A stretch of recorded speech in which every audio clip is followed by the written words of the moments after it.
It is Thursday, June 19th. Welcome back to Damon Bruce Plus and a little thinking out loud with our good friend Sam Betesh, brought to you by our friends at Ike Sandwiches and a few others we'll let you know about as the show goes along. But it's great to see you all again. Thanks for coming on back. Sammy, great to see you as always, brother.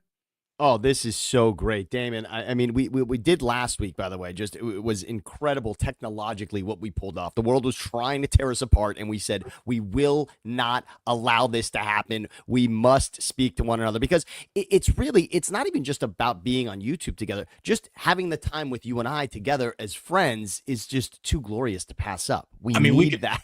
We would have done this over text message. Yeah. We would have FaceTimed each other, for goodness sakes.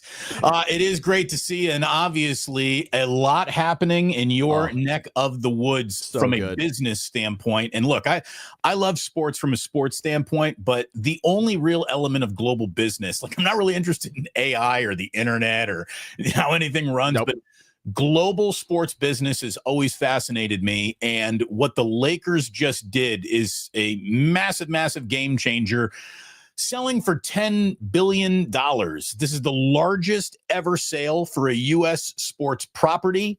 It is an absolute monster. Good for our kind of mutual friend, doesn't need to tell jokes anymore, doesn't need to do a podcast anymore. Jay Moore is a billionaire by marriage. Look, I've said this often. I've had a lot of conversations with people. They come to me, they say, Sam, I'm engaged, or I've got a girlfriend, or I've got a boyfriend, and we're thinking about getting married. And I used to fight for everyone's relationship and say, you know what? You got to do it. Hold on, whatever it takes, make it happen. And I've come away from that recently and saying, you know what? Marriage is a serious proposition. You and I have spoken about it. If you've got the right, beautiful woman on your side, it makes all the sense in the world. But it can be difficult. Don't jump into it, and don't think that you have to do it because you don't. But if you're ever in a situation where you can be with a beautiful woman who also happens to be a billionaire, you don't have to call me for advice. You just don't. You don't. That one's a slam dunk.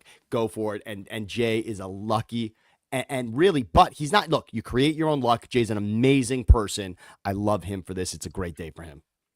It's an absolute monster sale. And it's something that, the ripple effect of it, what it does to the NBA, what it does to television contracts, what it's going to do around the rest of the world of sports, there is a ripple effect that's going to happen here. And it's because Mark Walter, who is a Dodger investor, he's the owner, he's the chairman of the Dodgers. Officially. He's the CEO of Guggenheim Partners, which controls over $340 billion in assets. He's the majority owner and chairman of the Dodgers. He's got stakes in Chelsea FC, the LA Sparks, Cadillac Formula One team, the Billie Jean Cup, and he's also, I guess, an owner of the Professional Women's Hockey League, which he must use as a charity write-off. He's losing his shirt on that one.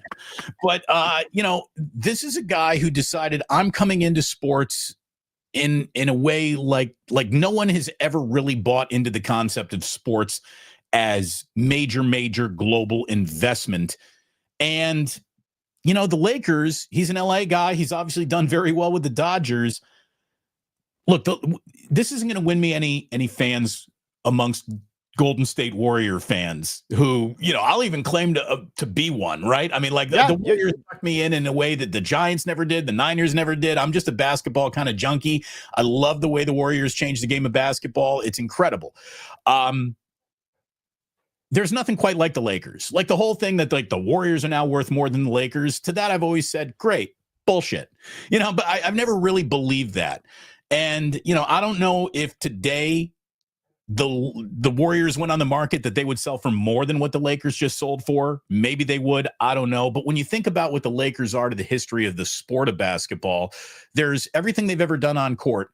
And then there's everything else. And that everything else is like immeasurable value. This is the franchise that gave us the Forum Club, the Laker Girls.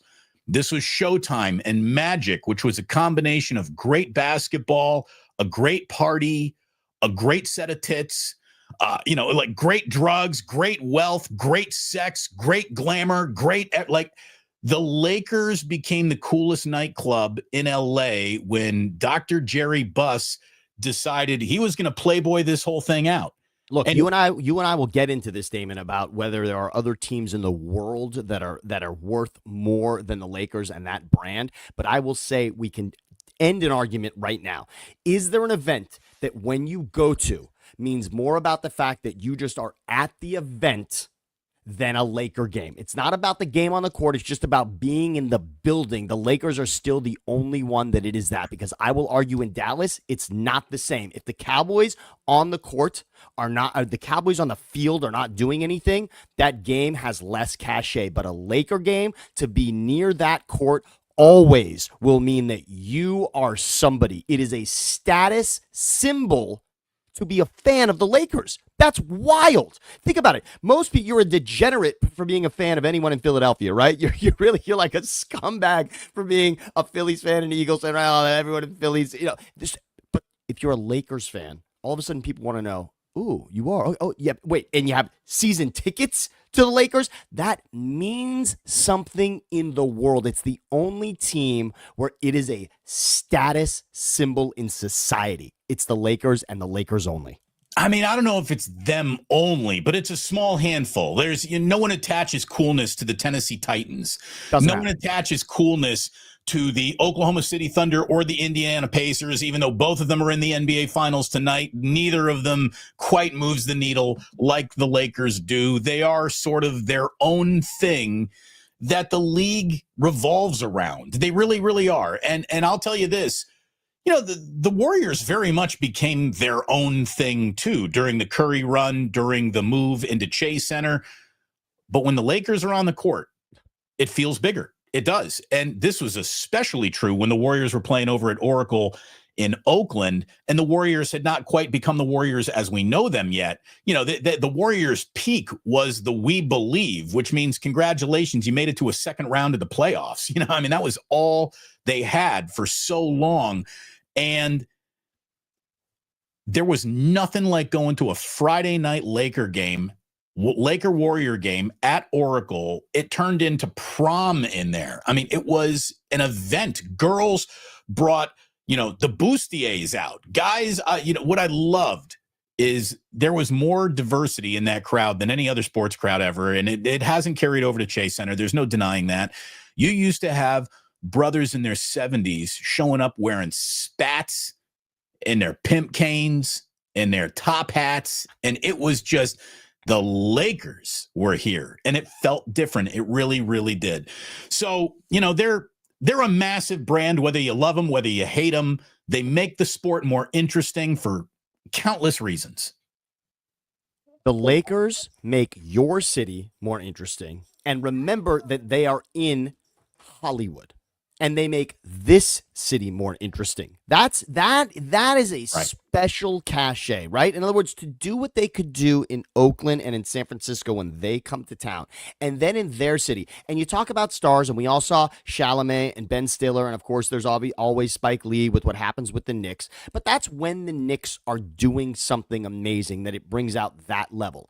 Every single Lakers game is at that level. Panning the crowd for stars is what Jerry Buss brought to the world. That was something that happened with the Lakers. It didn't even necessarily happen for Jordan and the Bulls. This was about the Lakers, and it still is. For those that haven't watched Winning Time, please do yourself a favor. And by the way, think about that. How many shows in the past 2 years have been about, Damon, the Lakers? Shows about the Lakers. Dramas and sports quote documentaries about the Lakers. That's how interesting they are. We won't even just watch what they're doing on the court. We want to watch what happened to make them great. Not only is the sale stunning, the path to this price is pretty fascinating as well. So the NBA, it all starts with their brand new $77 billion media rights deal, which is going to be kicking in this year. Front Office Sports, Ryan Glasspiegel had a really good article about this. He said several factors contributed to the astronomical figure as the Celtics were just recently sold for $6.1 billion. Just a minute ago. By the way, the Celtics going for 6.1 and the Lakers then going for 10. The Lakers should hang another banner over the Celtics. Yes. Right there. It's By the way, Damon, the numbers that you're throwing out, I want to get to another one. By the way, you're talking about the overall money for the league itself. The Lakers local deal $285 million ultimately down the line. We're talking about 185 this year, 199 next year. Their TV rights deal with Sportsnet is exponentially more than every other team in the league. You just brought up the Celtics. The Celtics are excited. They have a $55 million deal, and the Lakers have a $195 million deal. That's not the Lakers versus the Pacers. That's the Lakers versus the Celtics. Right. And that's the difference. That is staggering. It is. It really is. Several factors contribute to this astronomical figure. Again, the Celtics just sold. Walter and his partners had purchased 27% of the Lakers for $5 billion all the way back in 2001. So with a sale to himself, he doubles his own price, basically. So he doubled his own price. You and I did a show again about selling off percentages of teams, and rich men know how to print their own money. This is another example of that. Mark Walter, again, and his partners had 27%. And basically what they did was they bought out most of the Buss's shares here. And look, we have to admit, LeBron James and the COVID title that everyone wants to crap on counts just the same in the banners and is part of this price. And if we're being really honest, as LeBron James reaches what we all know is going to be the end of his career coming up soon, instead of the Lakers hitting a brick wall like they did post Kobe, they've already solved that problem in Luka Doncic. And there is no doubt that the Luka Doncic trade to the Lakers added at least $1 billion to this price. It really did, because they're the promise of business that is happening right now and an assurance that their business is going to continue to flow into the future without even hitting a speed bump post LeBron. One thing you and I refuse to do as long as I'm here with you, we refuse to do this. We refuse to talk about players and franchises with this phrase, if not for ... We do not take away seasons. We do not take away years of history from teams or players. It is impossible to do. The totality of what happens in the last 25 years is what matters for this franchise. There was Kobe, Shaq, and Phil. There was Kobe and Pau. Those two things happened and delivered championships. LeBron James had to win a championship to be considered a Laker great. Remember, he was up for greatest player of all time in the league, but when he came to LA, it reset one thing. Could he possibly be in a discussion about Mount Rushmore of Laker greats? No, that reset it for him. Once you become a Laker, now you're talking about Kareem and Magic and Wilt and Kobe and Shaq. How do you break the Mount Rushmore? Well, number one, you deliver a championship. You know what he did in 2020? He won a championship. And by the way, Anthony Davis, as much as you want to say, okay, he did it with Anthony Davis, what had Anthony Davis done before that? The knock on Anthony Davis was that he was always too injured and could never get over the hump. LeBron brought another level out of Anthony Davis to get to that point. I know Dwight Howard likes to say they broke up the team and they could have won many more. I don't even care about that conversation. I'm talking about one championship in 2020. They also beat playoff Jimmy at his height with that Heat team. That Heat team was no slouch either. What they did do not take away a COVID championship. It wasn't the Lakers playing under those rules. It was the entire league. Whatever benefit you want to say that the Lakers took advantage of there, every other team had the same opportunity. And those games were not played in Los Angeles. What was the benefit to them being in a COVID environment? What, no fans? We just talked about how much the fans mean to the Lakers. We just talked about what the building means to the Lakers. We just talked about what it means to have people surrounding that franchise during those games. And they had none of that. They're used to it more than any other team, and they didn't have it during that 2020 season.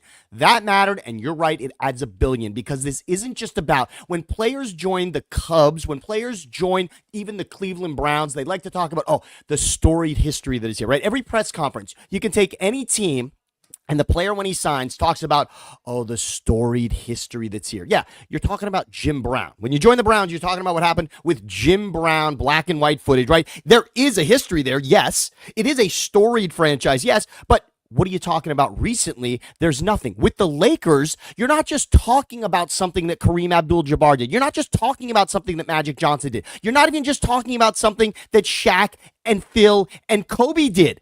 You're talking about something that the current star of the team just did.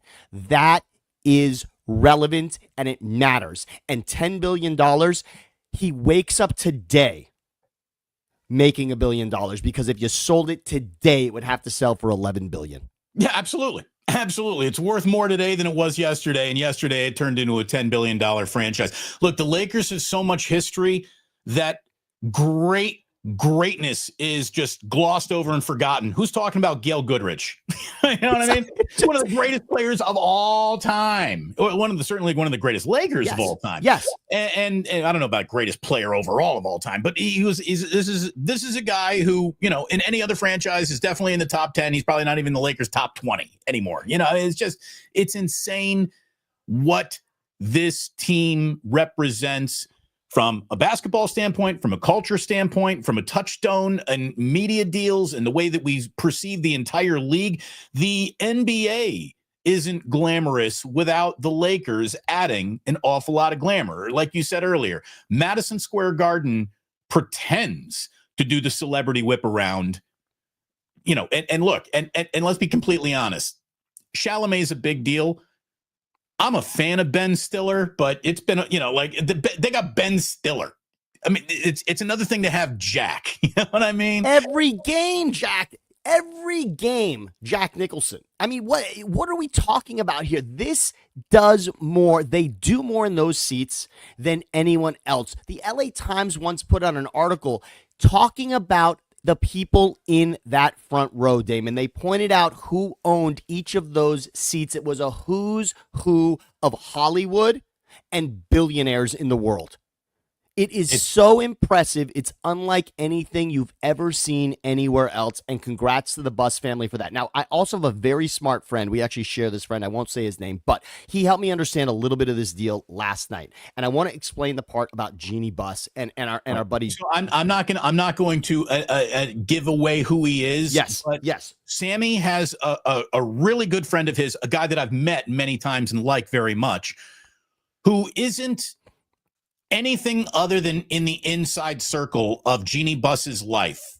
At the wedding would be a good way to describe your friend, yes, our mutual friend. At the wedding. He was at the Jay Moore Jeannie Buss wedding. So, you know. He is a beautiful person. He is certainly a confidant to this organization. But what he helped me understand was there's a question going around about, okay, Jeannie is still the governor, the face of this franchise. How does that work? Well, let's explain one thing. You talked about the shares being sold off to Andrew in this situation, right? He bought in 2021. He becomes part of this ownership group, and now he takes over the majority. But 15% remains with Jeannie so that she can be the franchise head. It is part of the deal, because you would think perhaps this is a transitionary item, because a lot of times when a team sells, to really minimize that initial shakeup, you'll leave a lot of the ownership right in place so that it's not, nobody freaks out. It's sort of this nice coast into what the future is. No, this is about Jeannie wanting to remain where she is. And I heard this question yesterday. Well, what is the benefit then to owning the team if you're not actually making all the decisions? We just talked about it. The benefit is you just bought the number one brand in all of sports. And as I said, you wake up today with $1 billion profit on what you just spent in the $10 billion. Well, and let's be completely honest, too. There is no major decision that doesn't go across Walter's desk now. Jeannie can be the front forward-facing face of ownership still for a while. What it really is, what the She Remains endorsement is that she's a liked, respected owner in the circle of that group. She is good for the brand. She does no harm in the way that she operates the team. I will, though, tell you this. I bet you that her timeline absolutely walks hand in hand with LeBron James's timeline. And when he exits, you can expect her, I'm thinking, to fade into the background a little bit. Jeannie, of course, her inherited this from her dad, and then sort of hostile took over from her brothers in a very smart fashion. She's a bulldog. There's no doubt about it. And let's put a pin in that. How did the brothers do taking this thing over? It was an unmitigated disaster. It was a disaster until Jeannie took the reins, and look what she has done. And again, Right. we'll put 2020 in the focus for this. Getting LeBron here. And the other interesting part of this is Magic Johnson's actually the really interesting piece here that's worth looking at, because Magic is part of this group, this ownership group for the Dodgers. You go to a Dodger game, by the way, you see a lot of Magic Johnson in that front row now. Magic is clearly a piece of what's happening with the Dodgers, and now he comes back into the fold with the Lakers. So that's what becomes. So apparently he is going to be here. So that go back to that press conference when Magic that's just decided one day that I'm not going to be here. That he was just done, right? He was just done, and it took us all by surprise, right? And look, I'm not gonna be. I played that sound drop a million times on my show. It still is the funniest 10 seconds of Magic Johnson for sure. It is within that press conference. But now think about it, he's back. So what does that mean? What I don't think that there was necessarily a power struggle there. I think it's a positive, because if you go back and read how LeBron came to the Lakers, that was sitting with Magic Johnson.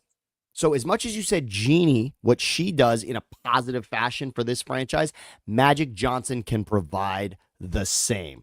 This is a powerful leadership group in regards to what they've done in the front office.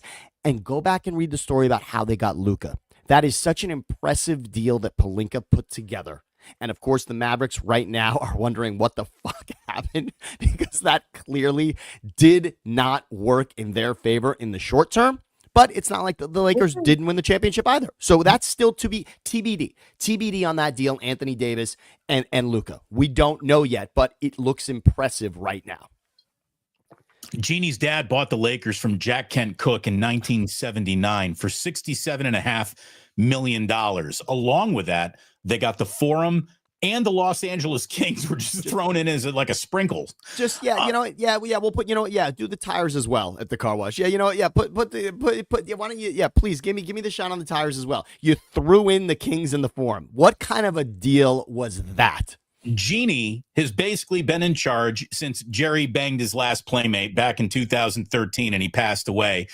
And again, a lot of people thought that the Lakers brand would die with him. Not at all. They've grown by leaps and bounds, under her watch. There's no doubt about it. So Mark Walter now is the guy who is putting together an empire like you can't even understand. First of all, so look at this jump to go from Broncos. We got two NFL teams,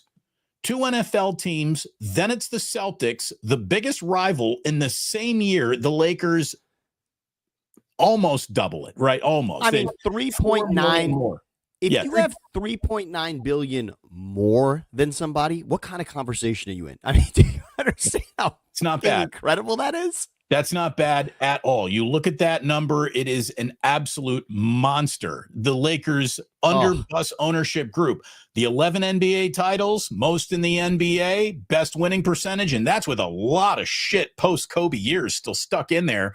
301 playoff wins, most in the NBA. 4 different players have won an MVP. I mean, it's again, hate them all you want. They're the fucking Lakers. Look, I don't like Ohio State, but they're the Buckeyes. It's you can't deny what they are in the realm of what they do. You can talk about future LeBron assets, what he's going to do. You can talk about free agency. I want to get back, though, to business here. But this is a great little slideshow prepared by your friends at CBS Sports, I believe. Yes, exactly. We did. We they like to share with us every once in a while, and those are some beautiful. It's an amazing research team there that put that together. But the interesting part about LeBron is at whatever price tag, and we'll get into this when we talk about other franchises because it's really almost a Shohei conversation. Do you understand the magnitude of LeBron James becoming a Laker? I mean, as much as LeBron had the Jim Gray moment where he chooses the Heat and everyone hates it because he left Cleveland, etc., the decision to come to Los Angeles. Do you understand what kind of a chapter that is and what that means for this? LeBron is still the number one. Isn't LeBron the number one asset in the NBA? I mean, he's certainly worth he's worth the most from an active player standpoint. I'm not going to, again, we're not talking most valuable player. How about this? If we're asking about eyeballs, attention, whether it comes from benign or malignant places, yes, there is no bigger magnet that draws eyeballs to the NBA than LeBron James sneezing. I just want I want everyone to go back in the time machine and remember what it was like the day that LeBron became a Laker, because these are two brands coming together. Two brands coming together in a way that I could only say would have been Tom Brady choosing the Cowboys instead of the Buccaneers when he left New England. That's what we're talking about. We're talking about Tom Brady joining the Cowboys coming off of what he did in New England. Because LeBron won championships in Miami and Cleveland. He was clearly the greatest player in the game, and he joined the number one brand in the league. This isn't Mike Trout, who you're saying is the best player, but hasn't done anything and now joins a team to do that. No. He revolutionized the culture in two places first to bring championships. Obviously, Pat Riley had done a lot of that in Miami, but championships in two different places, then makes a stop in LA. And as we mentioned numerous times, also delivered a championship for this franchise, which frankly doesn't even have room for more banners. But he said, if I'm joining this, I know that this city expects this. And he did it. He did it. And he did it with Anthony Davis. But remember that Anthony Davis had not done shit before that. Culture of sport broke down what Walter is doing here. And it's pretty interesting. I want to read this. Walter isn't just another investor looking for a shiny asset. He's the chairman and CEO of the Guggenheim Group Global. And what he's building is bigger than any one team that he owns. It's a vertically integrated multi-league empire across the biggest sports markets in the world. And in that context, the Lakers become the centerpiece, not a trophy. They are a content engine, the cultural capital, the crossover asset that gives Walter leverage in everything from media rights to global brand strategy. Buying the Lakers isn't just about basketball. It's about owning attention. And when you think about the world that we are in right now and how attention is hard to keep, hard to reach, and hard to find, like we just said, LeBron sneezing will be a bigger story than the Pacers winning Game 6 of the NBA Finals and forcing a Game 7, right? I mean, that's kind of where he is. Let's see if that happens tonight, by the way. I would love a Game 7. We didn't get a Game 7 in the Stanley Cup. Give me a Game 7 in the NBA Finals. Somebody send frickin' Scott Foster to Indianapolis tonight to get this fucking thing to Game 7, all right? We need that to happen. We want that to happen. But as you said, think about how LeBron's son ripped people into political factions. The idea that he was going to be drafted by the Lakers was a phenomenon among people landing on one side of the fence of whether or not that would be okay. That's the impact that this man has. And $10 billion.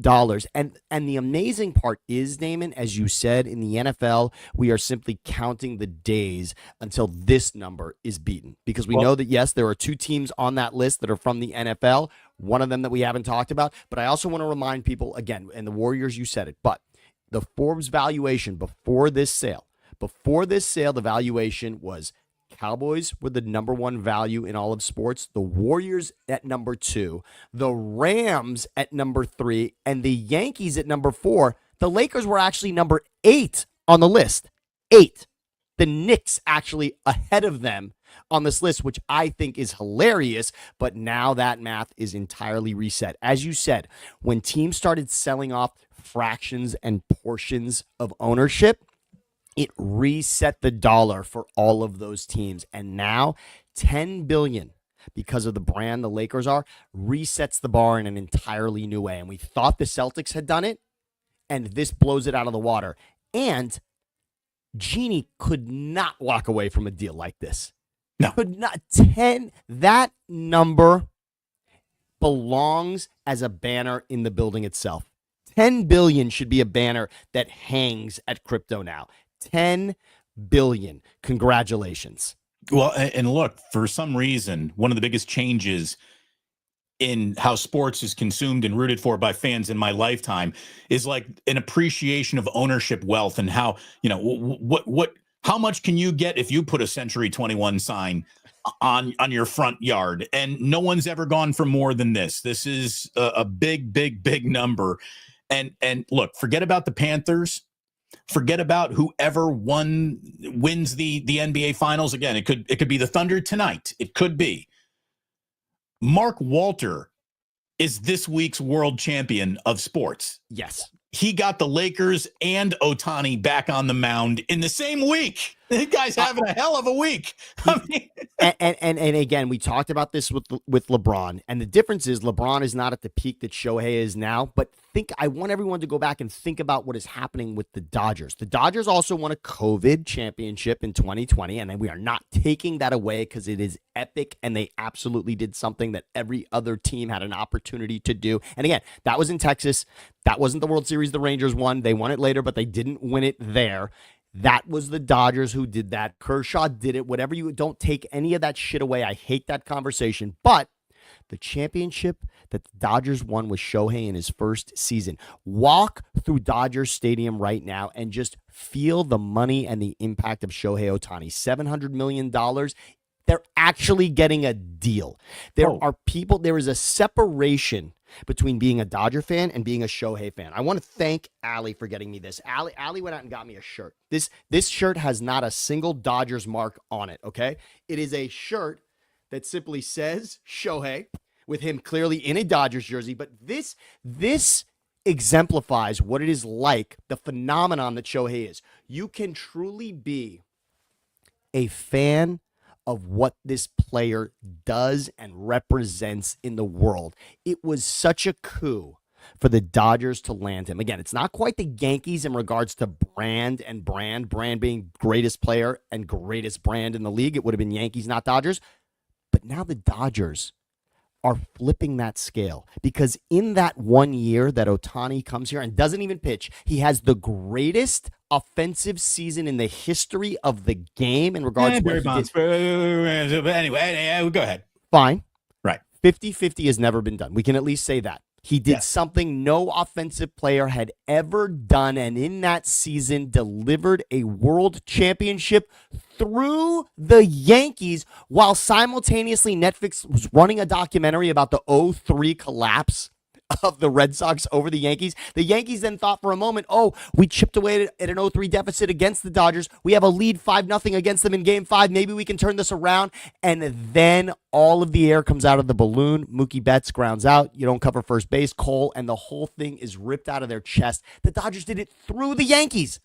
And since we're talking about, like, Ohtani's already paid for himself, if you don't believe that, if you want to reject that, get on an airplane, fly to Japan, and start telling me what you see more of. Hello Kitty or Shohei Ohtani.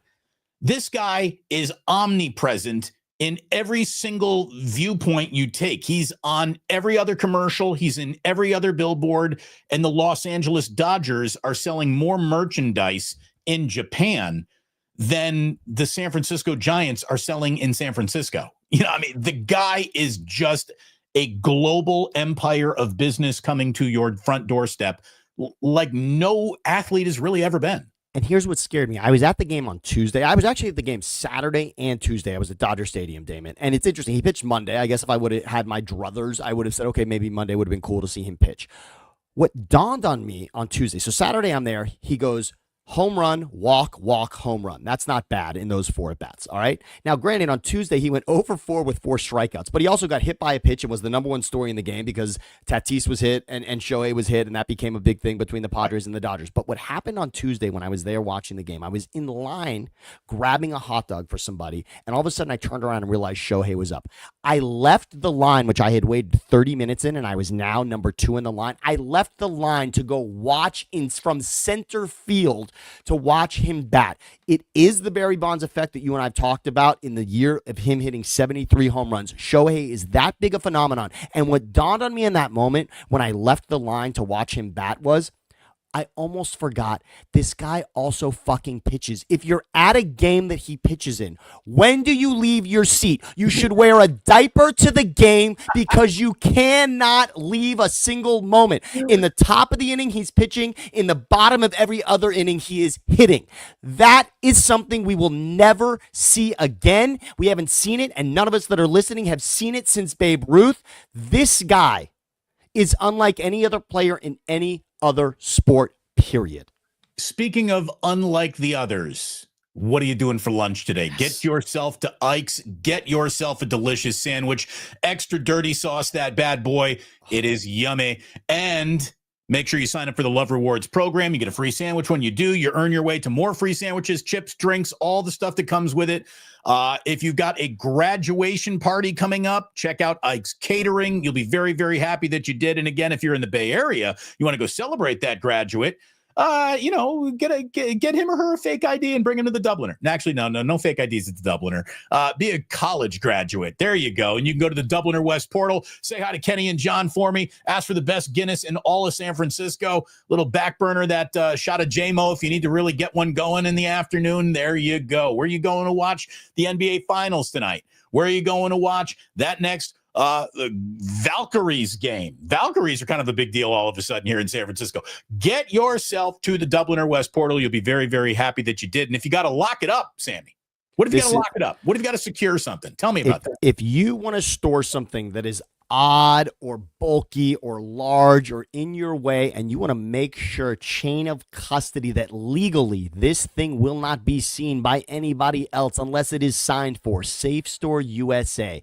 Check out the website, safestoreusa.com. If you are a law firm trying to hold evidence, Safe Store is where you want to be. Lock this thing up forever. SafeStoreUSA.com. There is nobody like this in the entire business of storage. You can't throw this thing in a public storage locker. You need to understand that this is under lock and key for every single moment, that nobody is in there messing with what you have in there. If you want it legally stored and secured so you can sleep well at night, Safe Store USA. We will store whatever it is. If it is a grain of sand, and if it is a tractor trailer, we've got the space. They'll take care of it for you. SafeStoreUSA.com. And we'll get back to the Hamantash when Marlena's website is exactly. Aunt Marlene, get on it. All right, get on it. Get on it. We got to help people get those cookies. Look, it is a huge business moment, not just for the Lakers in the NBA, but again, the ripple effect of this throughout sports. And I'll just ask the question: if the Lakers are worth $10 billion in a league that doesn't do a fraction of the business or draw even a fraction of the attention that the NFL does, what are the Dallas Cowboys worth? On the open market today, they've got to be $18 to $20 billion, Sam. If Jerry Jones put the Dallas Cowboys today, the number one valuation of any NFL team has to be worth twice the most valuable NBA team in my mind. And let's look at one thing. It's got to be $12 to $15 million today because of just the Lakers sale. And think about the Cowboys from this perspective. The building itself, Jerry World, what that building does. Forget about the fact that the Cowboys have hosted NFL playoff games there. It's hosted a Super Bowl. It hosts college football playoff games. It hosts March Madness NCAA tournament games, and forget about the amount of concerts that are there. Oh, and boxing matches as well. The amount of money being printed out of that building, that alone, it would probably be a separate sale based on the building. You could do one sale for the team and the brand and the helmet and the star, and the other for the building itself. That is how powerful a venue that is. And Stan Kroenke tried to and nearly did the same thing in LA with SoFi, and he's got 2 NFL teams in there, so congratulations. That's why the Rams are as high as they are on the list. I would say both of those teams, because of the building, are going to be in this conversation, but we're talking brand here.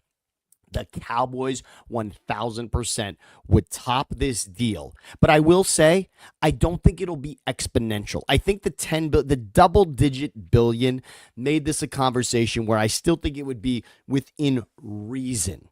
Because you're talking about 40 home games, 41 home games, for the Lakers, whereas you're only talking about 8 plus preseason with the Cowboys, and then if there's a playoff game, of course, etc. But Right. like I said, playoff college football playoff games are happening here as well.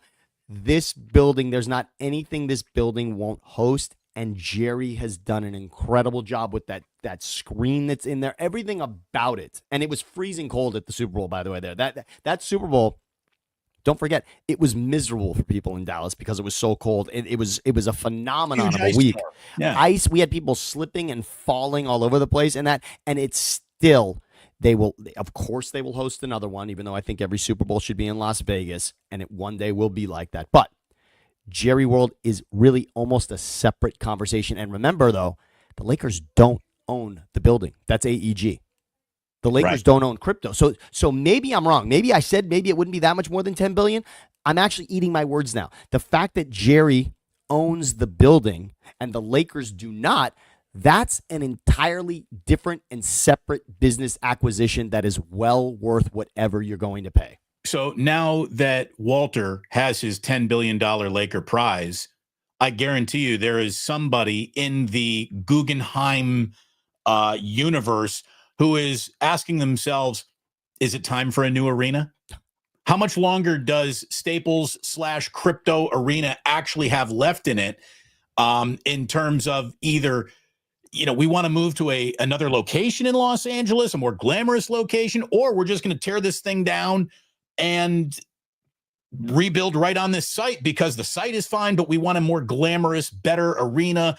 Steve Ballmer is playing the, technological dick measuring game with us and kind of blowing everybody out of the water with that, right? The Intuit Dome, Damon, we spoke about this. The Intuit Dome is a spaceship. It is unlike any other building you've ever been on. It's recognizing your face when you get in there, and then any concession you go to is now charging you based on your nose, I guess, for me, certainly, that you walk in and they know it's you, and that's it. And so they're charging. No anti-Semitism, not at this point in time. And the whole world's weird, Sammy. Let's come on. Let's leave the nose out of it. The schnoz. So based on my schnoz, they know that I grabbed that bag of peanuts, and they are charging me immediately because they recognize my face upon entering the building. It is a gorgeous place to watch a game. It is also an intimate, incredible environment, and the way it utilizes the sound from the fans in the stadium, it really is unlike any other place I've ever been to. And because of that, yes, there is a dick measuring contest between the Clippers and the Lakers, and of course Ballmer wanted to be out of that and say, no, we are trumping what has happened there. And essentially he has. Of course, the team did no better in this season than the Lakers did, so there's nothing to really shout about. But if ever they could win there would be a real conversation about which is the more impressive venue to be at. But as we said, that front row, no matter where the Lakers play, will always outdo anybody else in this league. With all due respect to Billy Crystal and Frankie Munoz, the only two publicly identifiable Clippers celebrities that I think Penny Marshall, right? Penny Marshall, yeah. Oh, exactly. Penny Marshall, she's right. Yes, that's great. Don't forget Penny. Don't forget Penny. Don't forget Penny. Does Diane Cannon still get? Yes, exactly. Good. So when you look at these valuations just explode everywhere, what would the 49ers be worth? What would, we know what the Rams think they're worth before this sale. What are they worth now? The price of doing sports business in LA just doubled with this alone. I'm going to need an economist. It's a fascinating study. It really, really is. Now,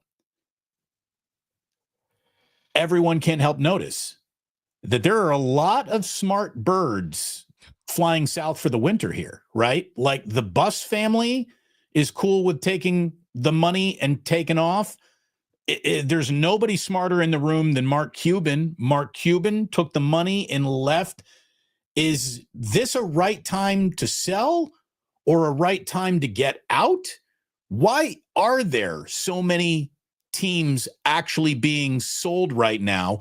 And I guess another question would be, why can't the frickin' A's be one of them? We got John Fisher this week saying that he's about to sell the Earthquakes. It's a shame that the A's are left in this asshole's portfolio more than they are put on the open market to see what they would actually get. And you can say, well, they wouldn't get nearly as much. But no, I would say this team comes like without a city right now. This team comes with more options you could do with it than anything else. And in a weird way, the Tampa Bay Rays are running a little bit of an experiment right here. The Tampa Bay Rays are in advanced talks to be sold for less than $2 billion. For that $2 billion, you would get the Rays, their history, which is to say almost none, their uniforms, which are not hot sellers anywhere, even in the city of Tampa. You get no stadium. You get the ripped up old Trop. Nobody even wants that anymore. So this is another team without a home that could sell for $2 billion. I would say that John Fisher could sell the A's for 2.5, 3. Look, the A's are a more storied. We talked about that, right? There is more traditional history involved with what the A's have done. I mean, two icons and titans of the sport in Canseco and McGuire belong to the A's. That history is very real. This team competed significantly very recently. Everybody loves. I mean, there's an entire movie dedicated to what Billy Beane did there. Let's remember that, all right? I mean, that was more significant than maybe anything they did that season is the fact that Moneyball with Brad Pitt is now a marker for what that franchise is. And the Devil Rays, yes, been to the World Series twice. Impressive as hell, certainly. Didn't win either against the Phillies or that Dodgers COVID one as well. But I am so with you. The A's could be on this list. And when you talk about $2 billion, I also want to bring one other point that ties to the Clippers and Lakers. Remember when Ballmer bought the Clippers, what $2 billion meant? That was so astronomical at the time. We couldn't even fathom the idea that there was a franchise selling for that much, and we never would have thought it would have been the Clippers, and it was $2 billion. And that number, that's not that long ago. That's less than a decade ago that he buys that team for $2 billion, and now the Lakers are at $10 billion. You're right about the A's. You're right about the Rays, and it's just so funny to think about that wide gap, though. $8 billion difference between the Lakers and the Rays. But the A's, I just can't tell you what it feels like.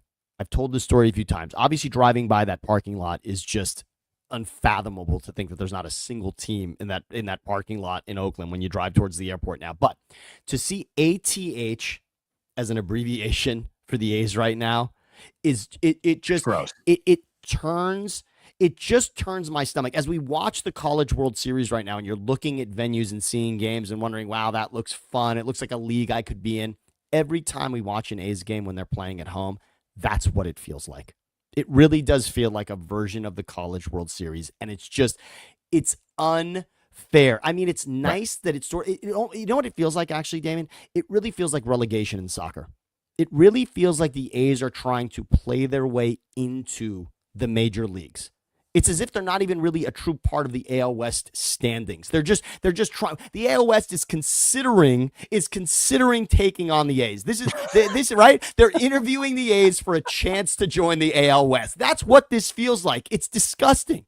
It really is. By the way, Hand Banana, our super so far today, thank you very much. He just wants to pay to say, you know what, fuck John Fisher. And why wouldn't you? By the way, a very nice compliment earlier from Jeff saying, Damon, you've been absolutely killing it on YouTube. The shorts, your analysis, the homework before the shows, keep killing it. Becoming awesome. The best channel on YouTube. Thank you very much, Jeff. Really, really appreciate that. If this show seems well-researched and prepared today, if these Thursday shows, it's because I got the best producer in the industry who happens to be the co-host of this show, who drops more let's talk about texts on me over 48 hours than my wife will tell me about the honey-do list and things that I need to do. So thank you very, very much. Appreciate it. Please hit like and subscribe, not only to the Plus here, but over to Thinking Out Loud with Sam and Siciliano. And yes, you know what? We're due for an Andrew Siciliano appearance coming in here soon in a couple weeks when I'm back from I'm going to the Lair of the Bear, this Cal alumni campsite in the Sierra Nevada foothills with Jillian and the boys for a week next week. So we're going to be off next week. And then when we come on back, let's try to get Siciliano back in the mix, because as far as I'm concerned, when I come back from the Lair of the Bear, even though it won't even be the 4th of July yet. Oh, it's football season. I'm ready to go right to football season. It's so ready. I thought about today. I was trying to put an estimate today together about where we are on the calendar. And it's funny that June and July feels so much like the end of the year is nowhere in sight. And as soon as you say August, doesn't that just, it flipped for me so significantly immediately. I thought, wow, wait, August basically means September. And again, August, the Hall of Fame game is played in August. Remember that. And actually fairly early. August is football season. Forget about even college football. August is NFL season for sure. So you're right. When you're talking 4th of July, it is happening. Teams are nervous about what is going to happen week 1 on the 4th of July.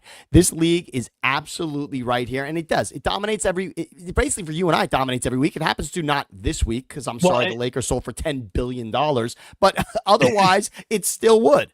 Yeah, look at it this way. If the Lakers don't sell for $10 billion, today's thumbnail is George Kittle says violence is coming back to the Niners. By the way, it is a slow week of NFL news. They can't dominate every single week. Lord knows they absolutely try. But this week, it's George Kittle talking about how, George Kittle actually called out, the NFL media saying, you're all just blowing bullshit right now. And I don't blame you because there's no games going on. You got nothing to actually talk about. But it's like this is the let's just make shit up, see if people click on it season. And I'm really glad that we have something else to talk about here today. The last thing I want to be is pigeonholed into just a 49er content creator. I'm way too interesting. But you also can do that. But you also do that, and you do an amazing job. You crank it out, and it's important. And Niner fans know that they can show up on this channel. Look, they come to the Blues because they know in some way there will be a Niners opinion. There will be a Niners opinion for you to love or hate when you see Damon's face every day. That's pretty much the guarantee. How about this opinion? As excited as you are about Rafael Devers, if I could go back in time just 6 months ago and say, hey, instead of spending about $430 million on the remaining contract of Devers and Willie Adames, who, by the way, sucks, instead of spending a combined $430 million on two guys, why don't you spread that around the rest of your roster, retain Kyle Harrison? So everybody's caught up in the excitement of the blockbuster trade. The Giants needed a whole lot more than just one bat, and them being held to 2 runs in his first 2 games. In both of those games is look at it this way. Here's how you play the Giants. Pitch around Devers, take a gamble with everybody else. I mean, good Lord. Okay, you and I, the one thing we didn't text each other about actually was the Devers thing. And I meant for us to discuss it because it was so exciting in the moment. So coming off of the series with the Dodgers and the Giants is when that news goes down. So essentially the NL West is this dead heat between the Giants and the Dodgers. And then the news hits on Sunday, which was another Dodgers victory over the Giants, where they had smashed them on Saturday night. That was essentially an 11-0 game. Before the Devers trade, the Giants really got beat 11-0. They hit a grand slam against Kike Hernandez in the ninth inning to make that respectable. But that was the moment. You gotta love it when you take Kike deep. He had it coming. He definitely did. So that game in which they do nothing offensively, it essentially changes the temperature in the NL West tremendously to have Devers come over. But think about this from a Boston perspective quickly, Damon. The Red Sox sweep the Yankees on Sunday. The story on Monday and Sunday night is supposed to be we are back in this thing. We are ready to reestablish this rivalry. And their best, forget about popular, their most powerful, frankly, you would have to say their most valuable offensive asset is gone that night. That is unfathomable if you are a Red Sox fan. However unhappy Giants fans may want to be about the money, and you do represent a significant part of it here, and we know that baseball teams aren't just throw the best player in there and it all works out, but the Devers thing in Boston is such a kick in the balls. I can't even believe it. It's hilarious, and it's all because what? He didn't want to hang out next. He couldn't figure out being a DH and whatnot, and apparently that was an issue for him. Whatever. This is a great move, and I don't want to judge it, Damon. until this weekend, because the fact that the Red Sox and the Giants get to play amongst this deal right away, this early on in the deal, it's always my favorite thing. To see the player that was traded against the team that traded him is always my favorite. They talk about revenge games for other things. No, this is truly a revenge matchup, and the fact that you get this weekend is so spectacular. And let's be honest, screw the Jets. It's Steelers-Packers, baby. Aaron Rodgers going up against Green Bay week one. Let's go. That's what it is. That's what it is. We love that stuff. Look, it is a lot remains to be seen. The Giants made a big move. Are they willing to now make 2 or 3 other moves? Because they've got no more than 5 actual major league hitters in their entire organization. Okay, that's not just the major league. Across the Giants group of prospects is one of the bigger yawns you're going to find around Major League Baseball. The Giants right now are basically Jung-Hoo Lee, Helio Ramos, Chapman when he gets healthy, Devers, and that might be it. I mean, you said Adames. Okay, fine. But let's look at this. The Dodgers lineup is so unfair. And it's just watch any game. Watch 2 innings of any Dodger game and realize what happens. Just imagine you as the pitching staff to face the Dodgers. And when I was there Saturday watching the Giants game, and I wanted to text you, but I knew you were having too much fun in San Diego. That lineup, it's unfair to even talk about the Giants without Chapman. It really is, because that is such a huge linchpin. But that lineup, when you looked at it against the Dodgers, was laughable. And they had won the game Friday night. Saturday was much different. But I don't understand how the Giants competed. Before this Devers thing, I don't even understand how the Giants were considering themselves a contender in the NL West. The Dodgers throw out there Shohei MVP, Mookie Betts MVP, Freddie Freeman MVP. That is 1, 2, 3 in their lineup. By the way, Teoscar Hernandez is also in there along with Max Muncy. I cannot Your World Series MVP. Your World Series. How does it happen that it is the most unfair lineup in baseball to have 3 MVPs back to back to back? Who do you pitch to? And then you see, and then all of a sudden Tommy Edman, because you got to pitch to him, is making contributions. Andy Pages is now a great hitter. We know that Kike is clutch as hell and can deliver a huge hit in any moment. It is the most unfair lineup we've seen in 25 years. It's something else. It's a freaking monster. It absolutely is. The Giants are good. Hey, but the Giants have the end of Justin Verlander's career to offer. Okay. Now, look, and here's the funny thing. As much as I'm questioning the Giants, they are, without a doubt, having a way above expectations level season right now. I'm not mad at them, but I'm not going to stop asking questions about what it is you're going about doing here. I don't know. Anyway, it's fair. It is fair. I still think this division. I actually think this division is actually still going to come down to Padres and Dodgers. And I know the Dodgers are right now handling the Padres pretty well. But I just don't know that the Giants have it through the season. The Devers thing, though, I will not judge the Devers thing. I will not judge it until we've got 20 games at least of him in a Giants uniform. Sure. Yeah. No, he's done nothing wrong yet. It's the team around Rafael Devers. That means you probably didn't need to add Rafael Devers.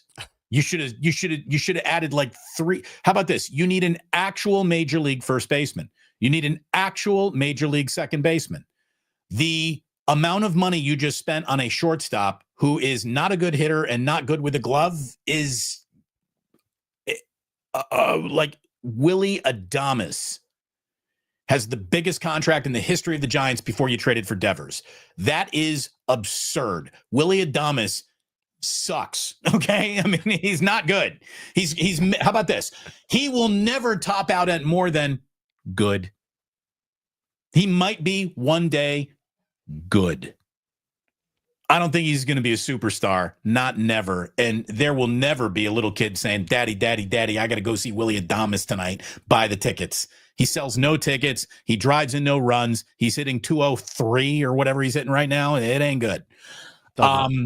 So that's another show. I can feel viewers dropping off because we're actually talking baseball. Let's really run them all off, Sammy, at the end of the show here. And let's talk about the Stanley Cup. Because, look, rough few nights for the Stanley Cup on South Beach. Story today on ESPN says that the bowl of the famous trophy is cracked. The bottom is dented. It's not going to be the first time this happens, and it won't be the last time it happens. A spokesperson for the Hockey Hall of Fame said the keepers of the cup are taking the appropriate steps to have it repaired for the celebration on Sunday in the big parade that's coming. It's a 37. Everyone wants to know it's a 37-pound cup. Like, how much are they shoulder pressing when they hold that thing above their heads? It's 37 pounds for a professional athlete. That's nothing. You want to know what the best part of the Stanley Cup is? So I figured it out, because I love the fact that, your captain comes up, picks it up first, and then the progression of who gets it next. Who gets the cup and in what order. It usually goes from the captain to the longest tenured, most waiting for this moment guy in his career. Then it'll go to, I don't know, the other guy who was, you might have won the Conn Smythe. He had a great playoff. Then he gets it. Then it goes to he doesn't even play much, but he's been on this franchise for 15 years. That guy gets it. Your Florida Panther equivalent of Udonis Haslem gets gets to skate around with it once. And I love all that, but it's not the best moment of the presentation. This was brought up by a fan on Twitter, and I got to agree with it. The greatest part of the Stanley Cup presentation is when Gary Bettman hands the trophy to a player, not the owner. Like every other sport, it's your owner picking up your Lombardi trophy, your owner picking up your World Series trophy. What I love is that they keep it to the players. And that, to me, is what makes it so special. That's what needs to happen from now on. I don't want to see another owner get handed a Lombardi trophy before it goes to the team's quarterback or best player. Like, they should be the ones that get it first.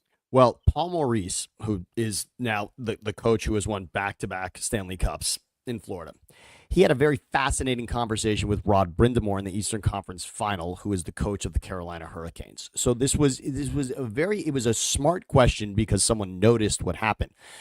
The second greatest tradition, other than the Stanley Cup being passed around in hockey and maybe in all of sports, is shaking hands. The teams line up at the end of a series and they shake each other's hand. By the way, did you notice that when that was happening at the end of Game 6, it was pointed out Evander Kane is not in the handshake line, which is the equivalent of saying this guy pays for abortions and one of the biggest scumbags that has ever played in this league. And here's another example of him being a total fucking jackass.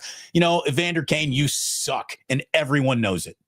Continues. It's a gorgeous tradition, and you're right. Evander Kane has to know. First of all, let's remember this: the losing team won the Conn Smythe last year. This actually happens in hockey. It doesn't happen. It does not happen in the Super Bowl, right? If you're the losing player, it doesn't matter. Tom Brady threw for 500 yards against the Eagles, but he lost the game. Foles is the Super Bowl MVP, right? I mean, it does not happen. The Super Bowl MVP goes to the winning team.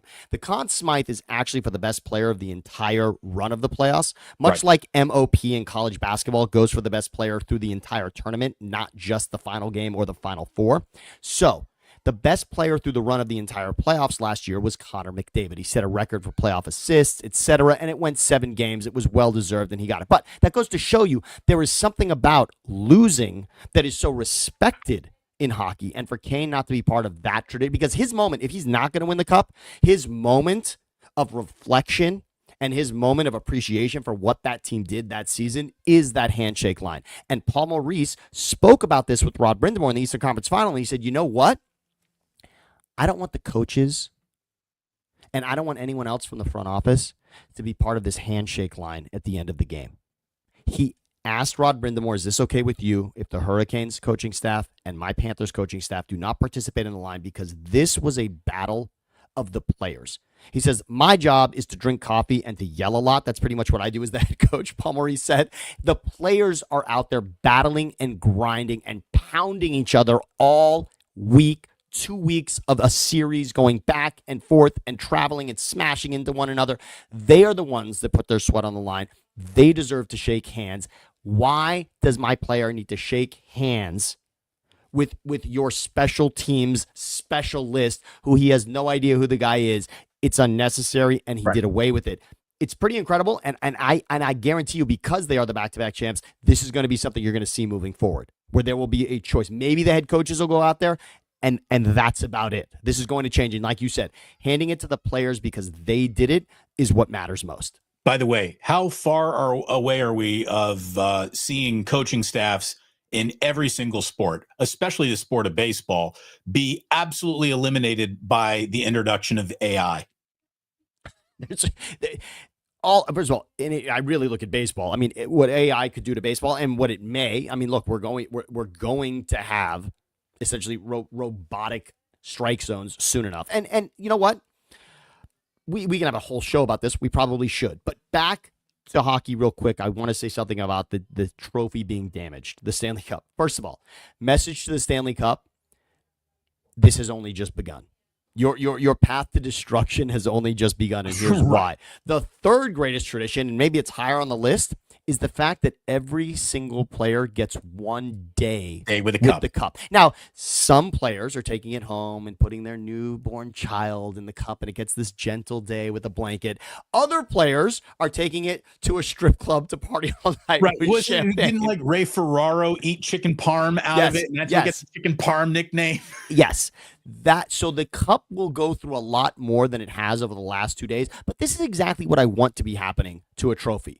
It's one thing if it's lost forever, I don't like that, of course. If it's damaged for good, yes. If it's dented, isn't that what's supposed to happen? This is supposed to be the greatest party for not only the team, but the entire city, and that's the way the Panthers did it.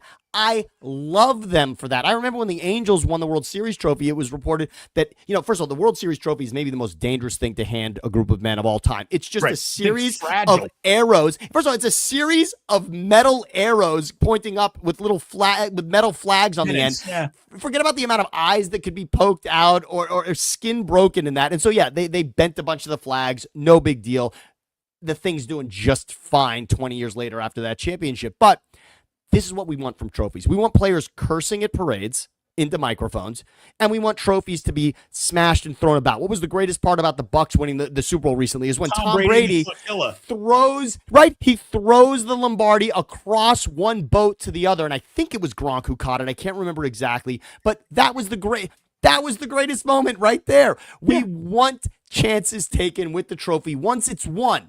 I don't want you to take a chance before you win, but once you win it, that's absolutely it. And one other thing about the Panthers to just remind everybody, we're talking about dynasties in hockey and dynasties in all of sports. Now, the Chiefs were going for a three-peat, back to back to back. They made it to the Super Bowl for that third straight time and, of course, got smashed by the Eagles. The Panthers, this is 3 straight trips to the final for them. They lost to the Knights, and then they beat the Oilers twice. They beat the Oilers in 7, and they beat the Oilers in 6. So this is 3 straight trips. So you talk about a dynasty, I would say 3 trips to the Stanley Cup final is fucking impressive. And yes, they are dynasty. But before we talk about, this is something we've never seen before in hockey, what a moment. I mean, will we ever see this again? 3 years ago. 3 years ago in the same state. Tampa.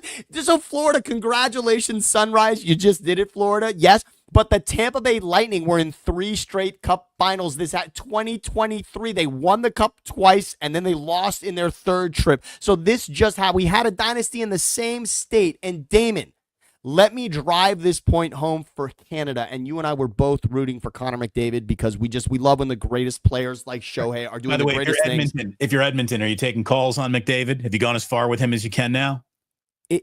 Look, he's a Conn Smythe winner. I've already made this argument on the show with you. The greatest player of all time is Wayne Gretzky. There's no conversation. Ovechkin just beat him in goals. But the player that we will be talking about head-to-head with stacking up milestones is going to be Connor McDavid in the end with Gretzky. What he has done season to season, winning MVP, what he has done in leading the league in scoring year after year, it will be McDavid. So there is no issue with McDavid. But Canada, can you believe that we have 4 Stanley Cups over the last 8 seasons in Florida, in one state, and none since 1993 for Canada. Years, whatever it is. 1993, Damon. The Canadians with John LeClair, great Flyer, scoring 2 goals in overtime. They beat the Kings in 5 games. The Kings actually won game 1. Marty McSorley's stick was curved in game 2 when they had a lead, and the whole series changed on that moment. The Kings and Gretzky lost to the Canadiens in 1993. It is the last time. And the Oilers were right there last season, coming back from an 0-3 deficit, but could not pull it off in game 7. This has been painful. The Flames lost in 7 games in 2004. The Oilers lost to the Hurricanes in 7 games in 2007. And the Oilers lost in 7 games again last season. We've had the Senators lose in the final as well over that span. It is painful to think about how close we have come. The Canucks lost to the Rangers in 94 famously against Messier when they broke the curse. And the Maple Leafs can't even make it out of the second round.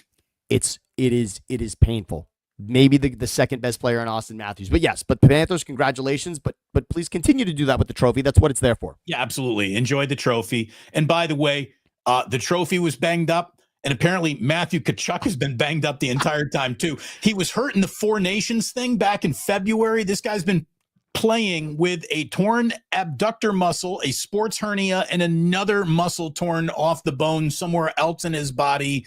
They don't make him quite like hockey players. When you hear off the bone, the only place I want off the bone is at Morton's, right? At a steakhouse. The only place I want off the bone is at a steakhouse. If you're talking about my body, off the bone means I'm not going anywhere. For Matthew Tkachuk, first of all, congrats to the NHL. That the Four Nations thing, look how much the players care. He played his ass off to try to win that for USA. They lost in overtime. Okay, but good for you, Tkachuk, and the Tkachuk brothers playing on that. It was a tremendous story. Great job by the NHL like doing the Hanson that. brothers. It was awesome to see brothers battling it out together for that chance to win and be the greatest nation. And yes, they lost, but that's okay. So the players clearly cared about the All-Star game. That doesn't always happen, and they did this year. Keep it up. Keep that thing coming. That was fantastic. He then can't play another game in the regular season after that because he's so hurt, because, again, we're torn off the bone. He scores 2 goals in the opening playoff game for them to start the run against the Lightning in the first round, and he comes back to be a major contributor through the entire run. Hockey players are unlike anybody else in the world, and when you talk about greatest athletes ever, the shocking part is not only are they tough as hell to play with this torn off the bone, they also have to be the most delicate fucking ballerinas in the world. When you talk about the hardest sport to play in the world, a hockey player, before the puck or the stick becomes a part of any skill that he is out there displaying, he has to be an Olympic level ice skater. This guy has to be an Olympian on skates. And then someone's trying to knock him over the entire game while he's trying to take a tiny puck on his stick and get it past a world-class goaltender in a tiny net. It's difficult. It's difficult to be good in the sport of hockey. There's no doubt about that. By the way, it might be difficult to find a better comment today. Please hit like and subscribe if you would, please. Mike Baker, bringing it back to our original topic, just wants everyone to know he put $9.8 billion on the Lakers, but got outbid. Mike, get your money up. Get it right. Get it right. Come on, Mike. Just know who the other players are. That's all. Just understand what the other offers are, and when you have to bid just a little more on that house, it's worth it. Go back and talk to your agent and make it happen. Yeah, by the way, don't do this to the waitress unless you're picking up the bill. Okay, exactly. This was a fun one. This was an unexpected one. This was a lot of sports business, a lot of numbers. We want to thank everyone for being in here and watching today. It means an awful lot. Again, hit like and subscribe if you would, please. Today, in terms of shows that we do at 11 a.m., today is number 501, Sammy. We missed 500, but today's 501. And it'll be a while before we do 502 because, like I said, tomorrow I leave to go to the Lair of the Bear. Tomorrow's going to be a production day, do a couple videos to drop while I'm away. And then next week, I don't know what kind of internet service I'm going to have in the woods. And honestly, my preferred level of internet service in the woods is 0. I'm not going there to be online. I'm going there to be with my family and others and camp with the boys. So I'll be hard to find for the next week. But then when we come back, as Sammy and I have already declared, it's football season. So we're getting right in. And by the way, one other comment we got today, and we're not going to be able to find it right now because it was an hour ago, but it was such a tremendous comment, and it was about the Dodgers when we were talking about the Dodgers. I want you to understand right now, to put a bet on the Dodgers, and we talk gambling a little bit on this show, and you and I are not brilliant enough to win you money all the time, but I just want to talk about this. To put a bet on the Dodgers right now, it's actually better than it has been the entire season. It is plus 250 for the Dodgers to win the World Series right now. Do you know when the playoffs start? There's not a team with plus 250 odds any other season you go to. 9 days into the season, the Dodgers were at plus 200 to win the World Series. You know what kind of a terrible bet that is? Yet, at the same time, it's probably the smartest bet to make. Plus 200, plus 250 odds this early in a baseball season is so disgusting and goes to show you what this team is worth and what that group that just bought the Lakers really is all about. That is confidence. Plus 250 in Vegas to win the World Series in the playoffs. You haven't even made the playoffs yet. You haven't won the division yet. We're not even at the trade deadline yet. It is so unfathomable. And yet, because it was once at 200, I told my cousin in New York yesterday, put 100 on the Dodgers for me now that it got to 250, because that was my threshold, because I couldn't believe it was at 200. 250 is still disgusting, but I'll take it. There you go, boys and girls. There you go. Are you ready for a little Today in History? Today in history, by the way, we always start with birthdays, and as you're about to see, a lot of women who helped define the 80s are celebrating birthdays today, but we always start with one of our own, Sammy. Happy birthday to a man who, when he was introduced in one of my favorite stories that he ever told on the air during a rain delay, is that he was introduced when he was playing, Dominican ball, now batting Dwayne Kuiper. Happy birthday, Dwayne Kuiper. 75 years old today. Dwayne Kuiper, one of the best play-by-play careers coming from a player who actually played a game.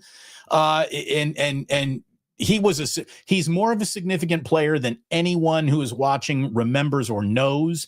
And he is one of the best play-by-play guys in the history of the Giants, and that's a mouthful considering who's done play-by-play for the Giants. Happy birthday, Dwayne Kuiper, 75 years old. Kruk and Kuip, enjoy the ball game. Let me just tell you right now, enjoy those guys in every game you got them left, because there's no way they got 5 more seasons together. It's the aging process is rough. And enjoy every minute of Kruk and Kuip that you get right now. And should either of them ever win the Spinks Award, they should go in together. Yes. You can't have Kruk without Kuip. You can't have Kuip without Kruk. They go in together if they're ever invited in. Happy birthday, Felissa Rashad. Happy birthday, Felissa Rashad. Wow. 77 years old. As I said, we got a whole bunch of women who defined the 80s. Happy birthday to Kathleen Turner. 71 years old, for goodness sakes. She was a beautiful woman. I don't know if she was ever sexier than as the voice of Jessica Rabbit. Who Framed Roger Rabbit? What a tremendous film for those who haven't done that. Please go back and watch that. But yes, Kathleen Turner. I mean, talk about posters in a room in the 80s. Kathleen Turner dominated that space as well. And yes, Jessica Rabbit. That's by far the sexiest cartoon of all time, right? I mean, there's nobody else in the running for that, is there? Kim Basinger. There was a bad Brad Pitt movie where he was, I think it called like Cool World or something, where she is definitely, they were trying to come down the Jessica Rabbit lane with that character, but that's about it. That's it. And when Bugs Bunny would do drag. Okay. Yeah. Oh, by the way, yes, you're right. That is Romancing the Stone? Yes. Oh, yes. It even takes it. Oh, wait, here we go. Joan Wilder? Wilder? What you don't realize is that the guy who goes, Joan Wilder, is the same guy who played El Guapo in Three Amigos. Yes. And so not only do you get Joan Wilder, but you also get would you say I had a plethora? To let you know that we have a day of 80s chicks celebrations. Happy 63rd birthday to like the original Laker girl herself, Paula Abdul. So please go to my Instagram page at Sam Betesh. Actually, not at Sam Betesh, but at Sam Betesh. You'll find me there. There is a great video of Levi, my 3-year-old, at a Laker game.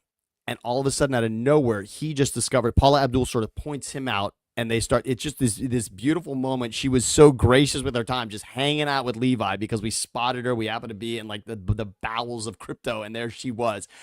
Paula Abdul was so it for so long. And yes, she is a treasure. She is a treasure for everything she's done back when we remember in the 80s and 90s and even today.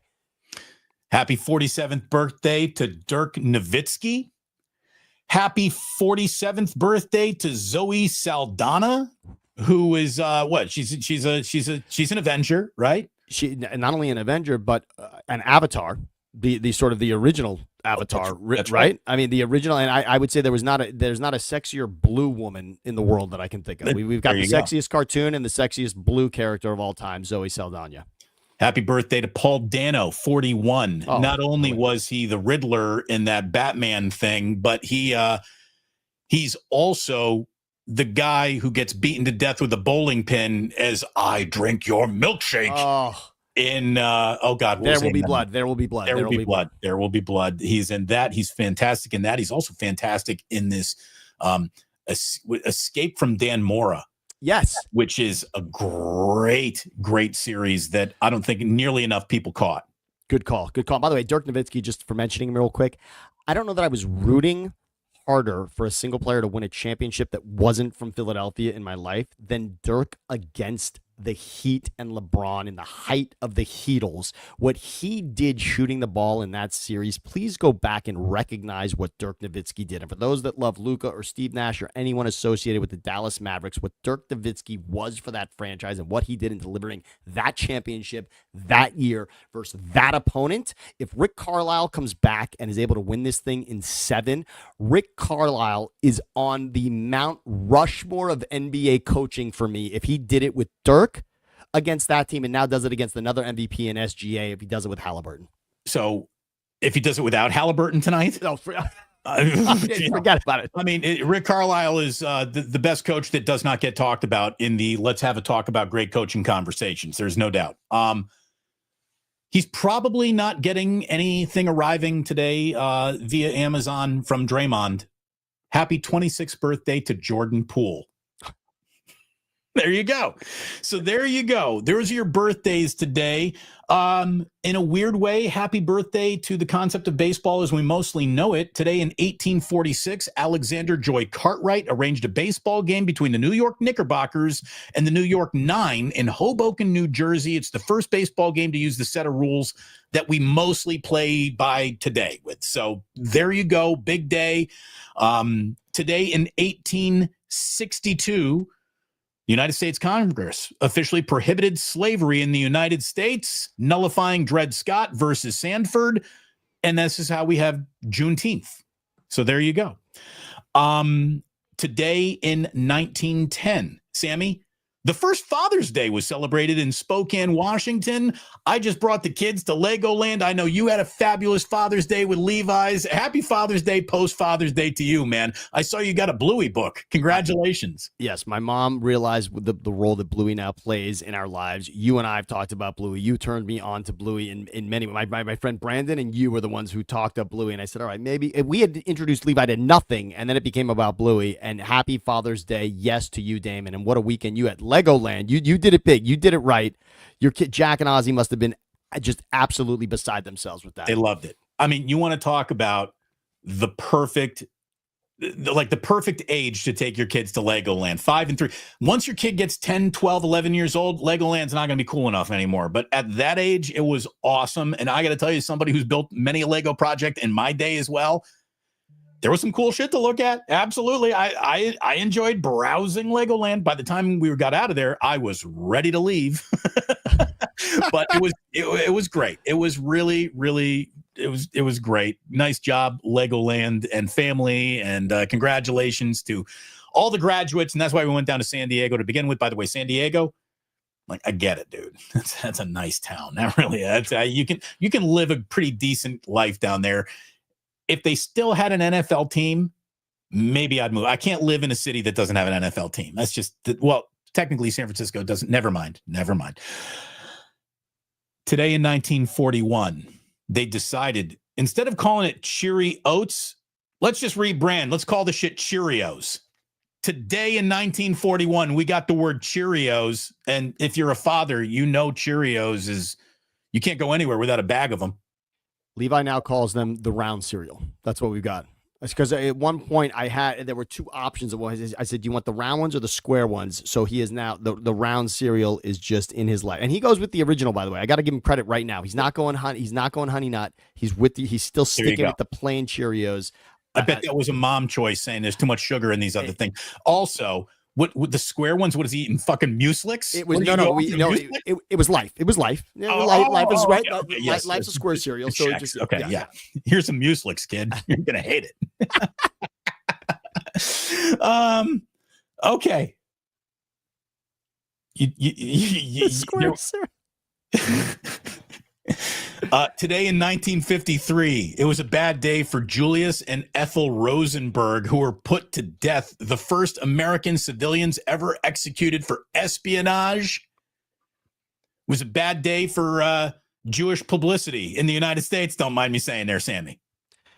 It's understandable. I mean, I would say that would go down a much different route these days, but pretty interesting. And for those interested, by the way, in espionage who haven't watched it on Netflix, but American Manhunt, please just go and give yourself the 3 hours to watch what happened in tracking down Osama bin Laden. It's such an appreciation of the information that is traded amongst nations. I just want to say that. Yeah.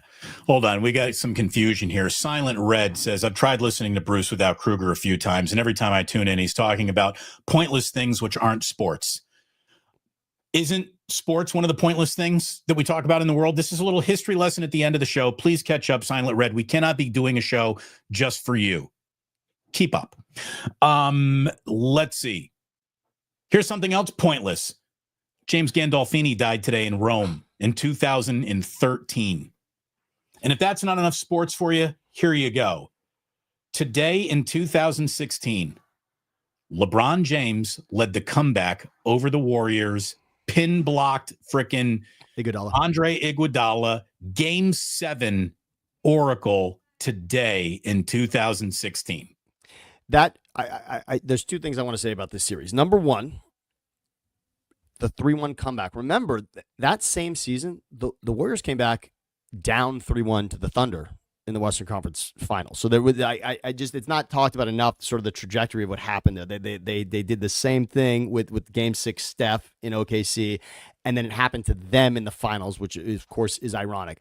But number two, as great as Game 7 was, and as great as a Game 7 ever is, don't do yourself the disservice of going back and watching the last 5 minutes of that Game 7. It is some of the ugliest shooting you have ever seen. Yes, Kyrie made the shot. Unfortunately, I think it's the only shot that was made over the last 5 minutes of that game, which is impossible to say about a Warriors team with those players at that time. But nobody could hit a friggin' bucket in that game. It was so atrocious.